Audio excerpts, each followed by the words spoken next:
Hello, ladies and gentlemen, and welcome to The Discriminating Gamer. You know, I was dating a woman recently who had a wooden leg, but I got mad and broke it off. Ladies and gentlemen, today we're going to go ahead and take a look at Tiny Town's Fortune from AEG.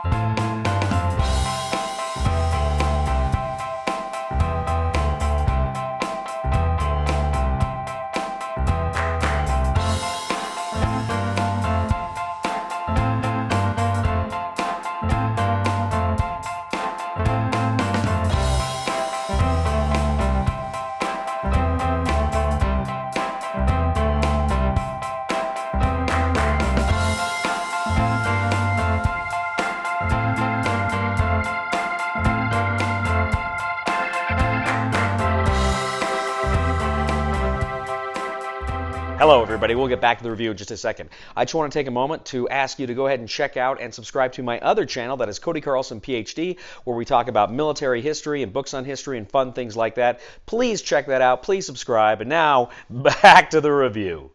Tiny Town's Fortune is an expansion for your Tiny Towns game. This brings some new cards, some new abilities, and coins to this game. Let's go ahead and jump right into it. Now, this is not a massive expansion. What it does is add coins to the game and new cards. You mix in the new cards, so you've got some new buildings. But they all interact with this idea of coins. Now, how the coins work is you gain them primarily any round where you construct two buildings at the same time, you can gain one coin, which means instead of constructing a building as soon as you can, you might want to wait until you've got two buildings ready to construct. You construct them both and you gain a coin. There's some card effects too that will also let you gain coins. You have a little treasure chest that's got spots for 4 coins, and you can only ever have 4 coins unless you have a constructed monument that allows you to hold more coins on it. Now, the coins are worth 1 additional point at the end of the game, but during the game you can play them. Now, how they are played is when the Master Builder calls out a resource that you're going to put on your board, you can spend your coin and instead take any resource that you want instead of what the Master Builder called out. That's very helpful when you're trying to construct certain buildings.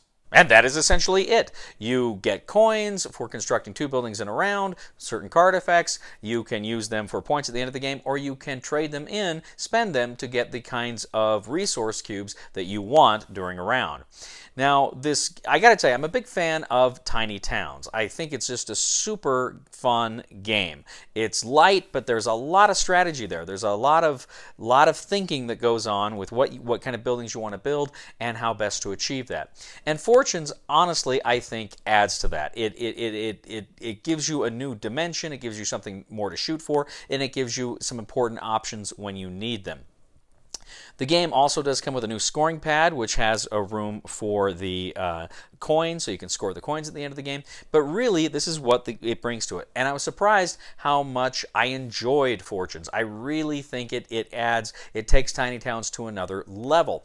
Now, I got to tell you, I like Tiny Towns a lot, and I don't think I'm going to play this game again without the Fortunes expansion. That's how good I would say this is an essential expansion. Recommendation for the discriminating gamer for Tiny Towns Fortunes is buy it. Thank you once again for joining us today on The Discriminating Gamer. As always, we ask you to please leave a comment for us on YouTube, on Board Game Geek, on our Facebook page, or on thediscriminatinggamer.com. We'd ask you to please like us on Facebook, subscribe to us on YouTube, and follow us on Twitter. And I also ask you, ladies and gentlemen, to check out my other channel, that is Cody Carlson PhD, where we talk about military history and books on history, fun things like that. Please check it out, please subscribe, and I'd also ask you to please give a thumb to this video on Board Game Geek. That helps us out a lot as well. You know, ladies and gentlemen, if you ask me, 6:30 is the best time on the clock. Hands down. Please somebody help me.